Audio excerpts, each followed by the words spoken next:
Hey Cam fam, welcome back and welcome to Keeping Up with Cam. If you're new to our channel, thank you so much for tuning in. If you're a returning subby, thank you so much for coming back. So today we have our Toddler Boy Hairstyle video number 62. Let me tell you, this is not a quick video. This is not a, oh, the style works up so quick and easy. No. This is a hairstyle, honey. This is going to take us a while, but as it always is, the final product is definitely worth it. So stick around, get comfortable, get a snack, and let's get into this video, okay? Okay, so you guys know me, I am not the one for heat.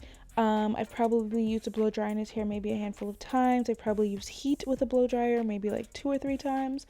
But for this style, it just made the most sense to blow dry. So as you can see here, I have the blow dryer. The top is the heat setting, the bottom is the pressure, and that button right there is for cold air. I'm using this Infra Silk Infusion. Like, this is my favorite thing to use when blow drying or straightening, but it's expensive. So that's just like a $2 bottle that I get from the hair store every time that I need to use it, but it lasts super long. So if you need it for, like, you know, it's worth it. I'm going in here, and as you can see from the way I'm holding it, I'm using the cold air. I'm holding it so I can, you know, press that button. It's not working. It's not working the way that I would like it. Cam hates sounds, especially so close to his ear, so that's why he's holding his ear. So I decided, let me go in and use the heat, and that's why we have our Chi. So I added just a little bit to my hands. I'm working it through. I go section by section. I don't do the whole head at once. I do have that at full heat. I'm actually going to end up turning it to medium heat, and then I'm going to put it on the lower pressure as well. So like just the first setting of each one. And I'm going through, and it's a little bit easier. I think also it's easier because the way that I'm able to hold it, since I'm not having to hold that the cold button. If I had one that I could use, like, hold regularly and be cold, I probably wouldn't do heat at all. But because it's a little bit hard to hold the cold button and do all of this hair, it's gonna have to be warm. So as you can see, I'm making sure that I go into each section while I'm blow drying, just to make sure that I'm getting the roots as much as possible. The roots are important. You also don't want to overheat the hair. Make sure you are using it at the lowest heat settings possible. It may take longer, but it's going to protect their hair. Always with the heat protectant, always low heat setting. So after you do that first section, you're just gonna twist it up, braid it, whatever's comfortable for you, but just, like, you know, put it away for a little bit and just keep working on the hair section by sections. Hold the hair taut. You want to make sure that you're not pulling at their scalp. Work on the ends first, then work your way through the roots. And then, as I said, open it up, go into the middle, make sure you're getting the roots all around. This is especially important if you're, like, straightening the hair. We're not getting to that point anytime soon, but it's also a good practice if you're, you know, blow drying your own hair, or if you have a little girl that you're putting heat in her hair, or your little boy. But yeah, that's just how it's the best way to blow dry. So now that I've blow dried each section separately, I've taken back out the twist, and I'm just adding a light layer of the heat protectant to the whole hair, and I'm going through again one more time, this way just making sure that I'm hitting every spot, because when you're doing it in sections, you might not be able to get a certain angle because you don't want to, like, pull the hair. So I'm going back in again, low heat, low pressure, and I'm just working my way through as quickly as possible, trying to get it straight so the style works, but also not trying to have too much heat. You do not want crispy hair, and you don't want any, like, smoke coming out. That means you're doing too much.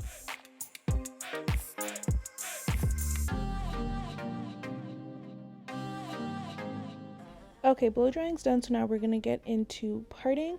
Our first of 3 sections that we're making is going to be an ear to ear part. You're just going to go straight across from one side of the ear to the other side. Now for my unintentional favorite product, the Shine and Jam. This is the yellow one. I am realizing that it's a 6 hold. I'm going to look for a 10. I think the 10 is the red one, and see how that works. But this works perfectly for what I need it to work for, so I don't complain too much. I'm going to go in and put that near the part that we made, and we're going to clean it up.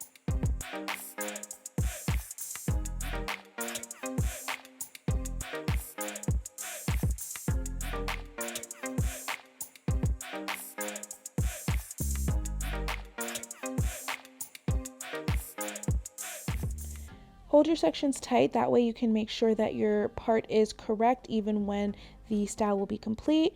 And as you can see here, it looks decent, so we're gonna go with it. So I'm gonna go in with my Red by Kiss brush, literally my favorite brush, no complaints. It works so well with the hair. It's fairly cheap. And honestly, it's the best. I'm actually going to probably get a second one. I think I've been using it so much in his hair and mine that like a couple of the bristles are starting to like bend. But yeah, I'm definitely going to get another one. Again, everything's linked in the description, so you can find the information on this brush and other products right down below.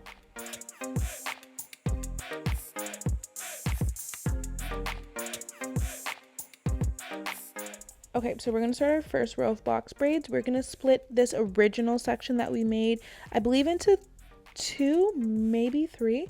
You're going to go in and you want to make sure that whatever you're sectioning off looks like a square, because we're going for a square part box braid. We don't want like fat squares. We don't want rectangles. We want a nice square shaped part.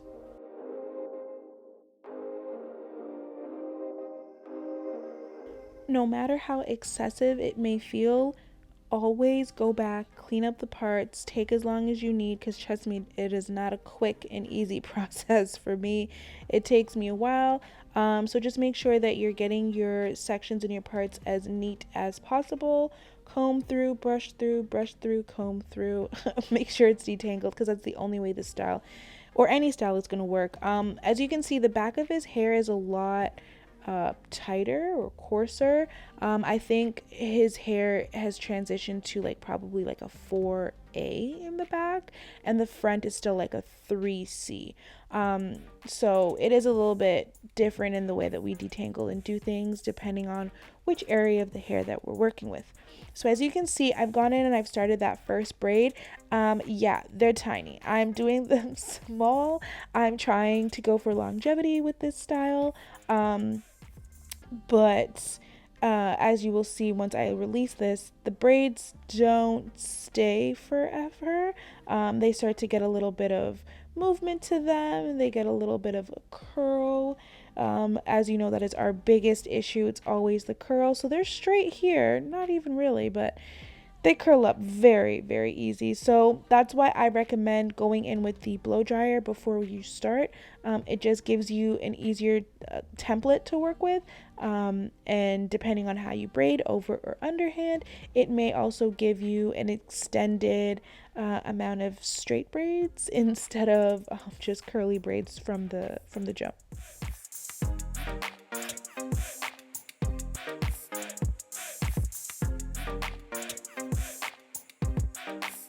So I'm adding in these 2 alligator clips to the back just to help keep it laying down, help to keep its shape.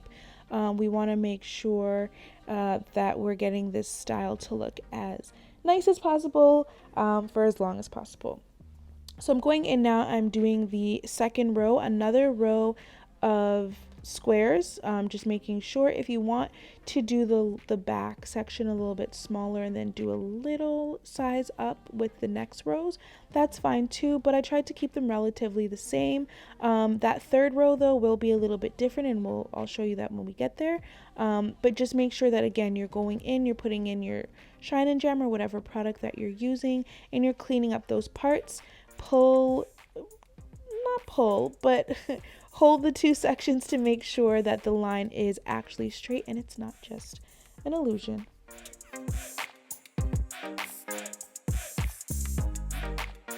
Alrighty, so for those who may not know how to plait hair, I'm just going to give you guys just a little look at how I hold my hands and what I do. Take that right braid, go underneath the middle, grab the left, You're going to take that middle and go underneath the left and grab the right. You're going to take again that right, go under the middle, grab the left. Literally, you're just repeating that over and over. You're going to do the same thing and you're just going to work your way down. It's basically like cornrowing, except we're not grabbing any hair for it to stay onto the scalp. So you're just doing these 3 over and unders and you just keep going. You can also hold your hand out and do it overhand. I think I showed one of those braids, but I more recommend going this way. It just keeps the braid neater and just like lets it look nicer, and it's a little bit easier. So just work your way down with that and just do that for each braid.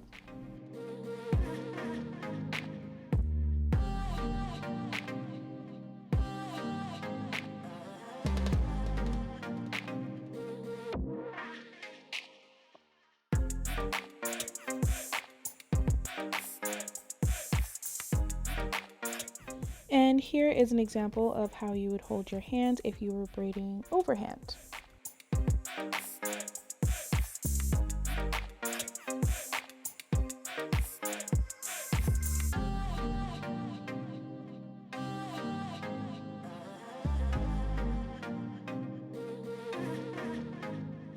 All right, and we're just going to keep braiding, braiding the sections, braiding the rows. When you are parting your rows, try and make sure that you keep them layered or bricked, like one in between each other, not all lined up. Kind of like when you're making cookies and you put that first row of cookies and then the second row is in between that first row and then that third row is on the outside again. That's how we're going to try and put our braids. That way it's just easier for the hair to lay flat and it's not as bulky.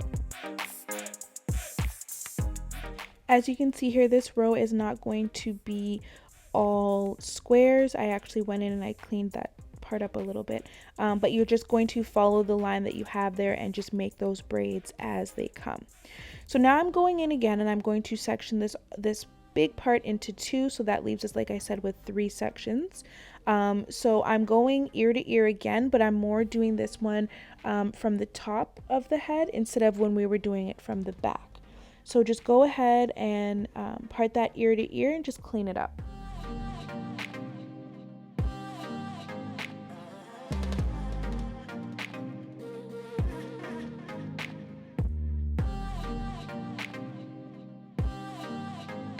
I cannot stress enough, take as much time as you need to part, to clean the parts, to go back over. It may seem like you're doing it a lot, but it helps the style look a lot better. I am not anywhere near being the queen of parts. It takes me forever, but I just take my time and I go through it because at the end of the day, we need these styles to look cute. So I'm going in now and I am doing the first row of this section. Again, we're going to be doing squares, not fat squares, not rectangles, but you want a good size square. Try and keep that part in line with the size that you were doing with the other ones. But since it is the middle, if you'd like, you can do them a little bit bigger. Just keep in mind when you do a bigger part, you're going to have a bigger braid. So it may look weird if you have like half of the braids looking thinner than the other set of braids, but I know once you get to a point of braiding, you're like, listen, I need to like finish this up quickly, it's taking too long, my legs hurt, I'm hungry, whatever the case is. So if you are looking to cut corners a little bit, it would definitely be in that middle section because it's covered by the front section that will fall on top of it.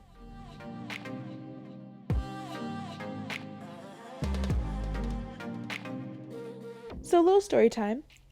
We are in the middle of braiding and I get an email and it says he's been confirmed for a photo shoot. Great, wonderful, love it, right? Yeah, except we're in the middle of braiding his hair into singles. Now, his headshots are his hair in a ponytail, just in one. So I tend to like to send him to his shoots with the same hair as his headshots because that's what they booked on. But I was like, you know what? There's no way that I'm going to sit and braid all of this right now just to take it out in a week or I'm going to unbraid what I've already done to leave his hair out for a week. It's not happening. So I said, they're just going to get these braids and they're going to have to deal with it. But we went and there was no issue with the braids. So thankfully it worked out in our favor. But there is a little bit of, there's a little bit of way to customize these styles. You'll see what I mean later. I'll actually explain what I mean later.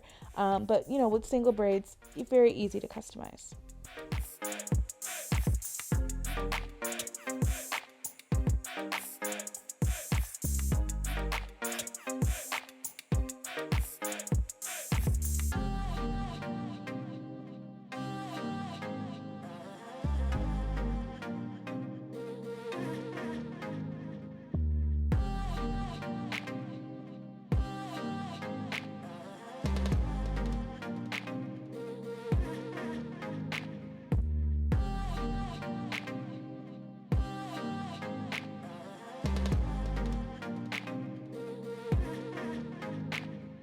Since we're doing these braids without any elastic, as these are smaller size, we don't really need that elastic band.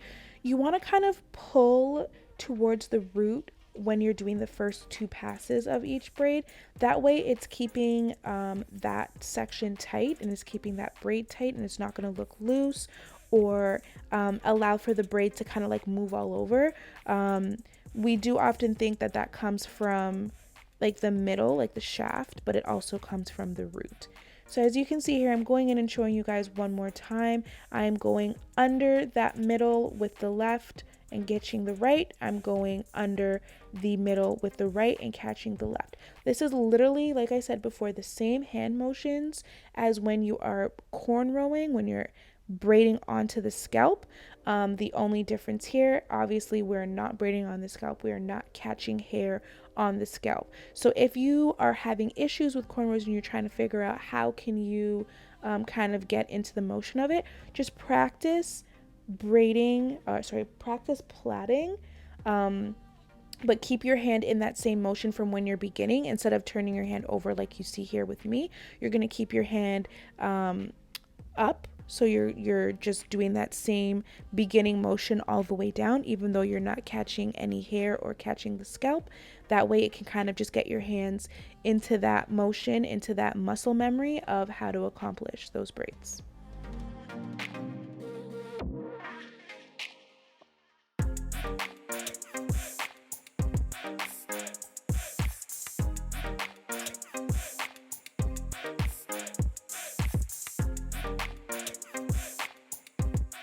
So as you can see, I'm getting ready to braid the last couple braids in this row. But if you were paying attention to earlier when I was telling you guys that the hair in the front is different than the hair in the back, or the hair in the middle, I should say, is different from the hair in the back. This is what I'm talking about. His hair here is a lot straighter by itself. It is longer without having to be pulled. The hair in general on his head is about all the same length, but you can see the length easier in the front and the middle than you can in the back. Now, I don't know if it's all going to become the same texture, as in his hair is going to become the same texture as the back, or if it's going to stay like this. It doesn't really make a difference. All you guys have to think about, if this is the same situation for your little one, is you may need different products for different parts of the hair. As well, different routines, different ways to detangle, different brushes or combs, and it just may take water and may take product differently. So pay attention to those things, just so that we are able to give their hair the right care in all the right spots.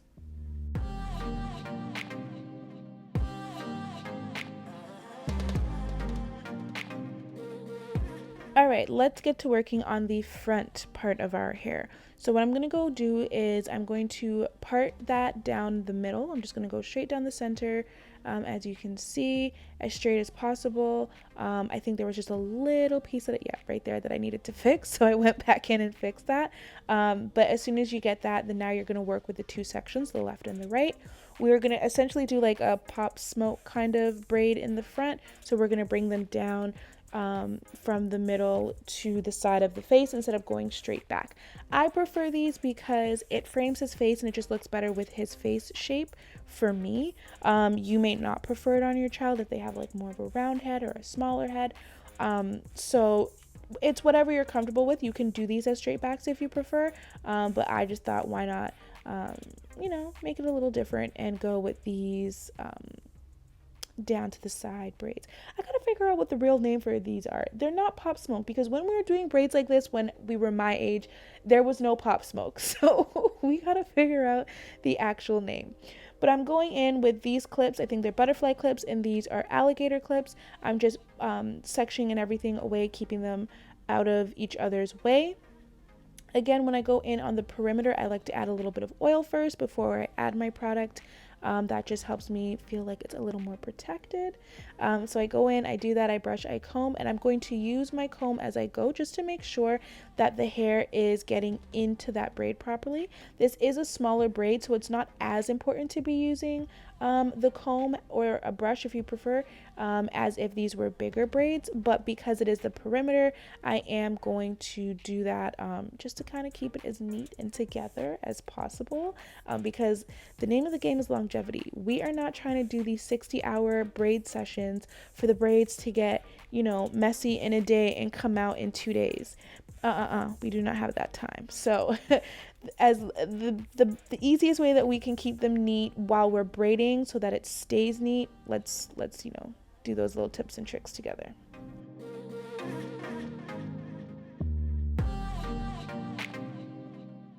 So right here, I'm going ahead and asking him to just put his finger there as I'm braiding. That's just keeping it down. It's alleviating any tension or stress on that perimeter as I'm braiding, because I do braid quickly, so it kind of, you know, moves as I go. And he did ask me, why am I holding it? That is just to make sure that it doesn't cause any of those tension bumps. It doesn't pull on it. It doesn't break the hair or anything like that, because it does get thinner towards the end, so we're just trying to make sure that we are keeping their hair protected and keeping their hair safe.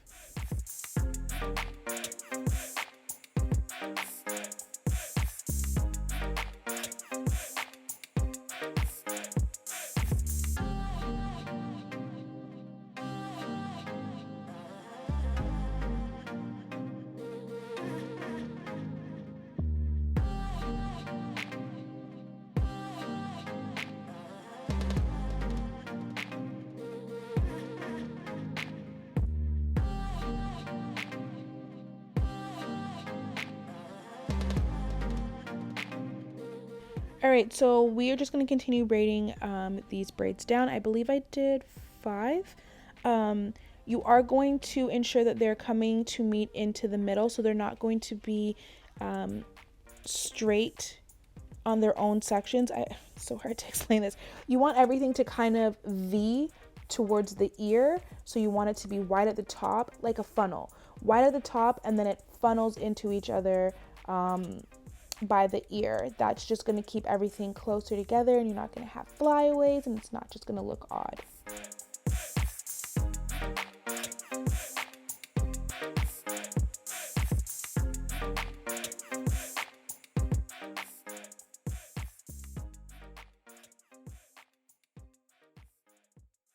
So I do add a little bit of shine and jam to the ends of the hair. I always just tell myself, oh, it's a little bit different in the texture at the end. So I go ahead and I work that in there, and I just braid it in just to keep it neat. But I've been thinking that maybe this is because he has maybe some split ends. I don't know. His hair isn't that bad, so I don't think there's split ends, but I do have a friend who works in the hair industry, so I will run it by her and ask her what she thinks, and if it is split ends or is something that I should take care of, guess what that means for you guys? We will be getting a video on trimming our split ends and dusting our ends.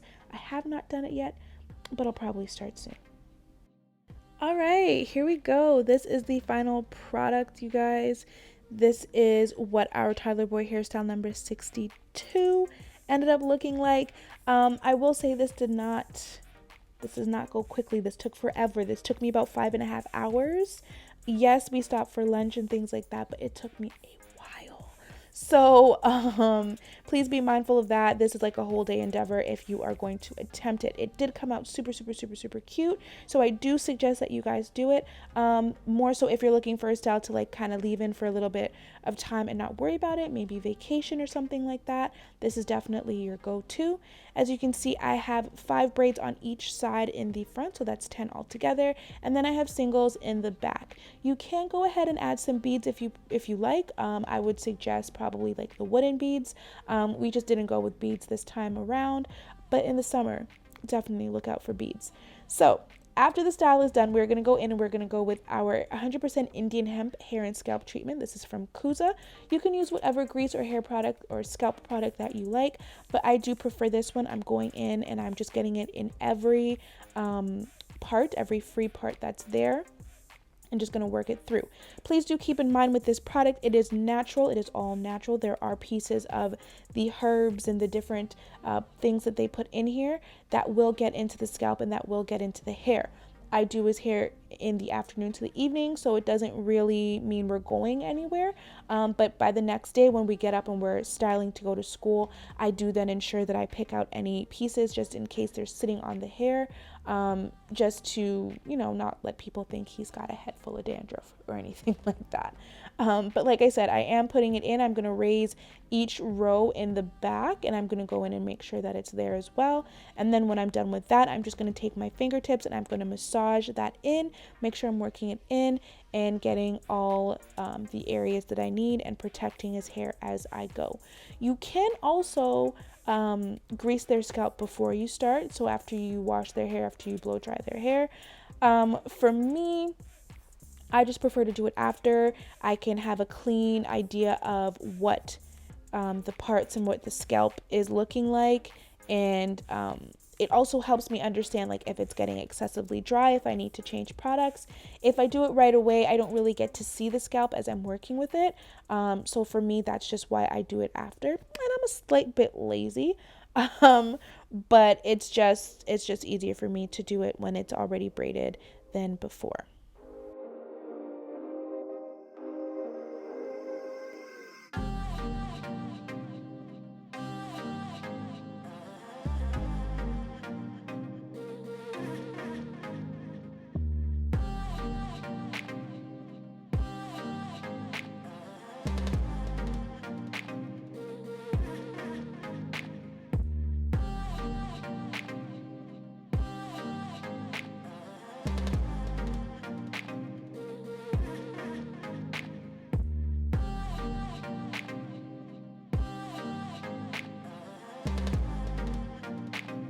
You're done with the scalp, just take a little bit on your fingertips and work it into the ends of the hair.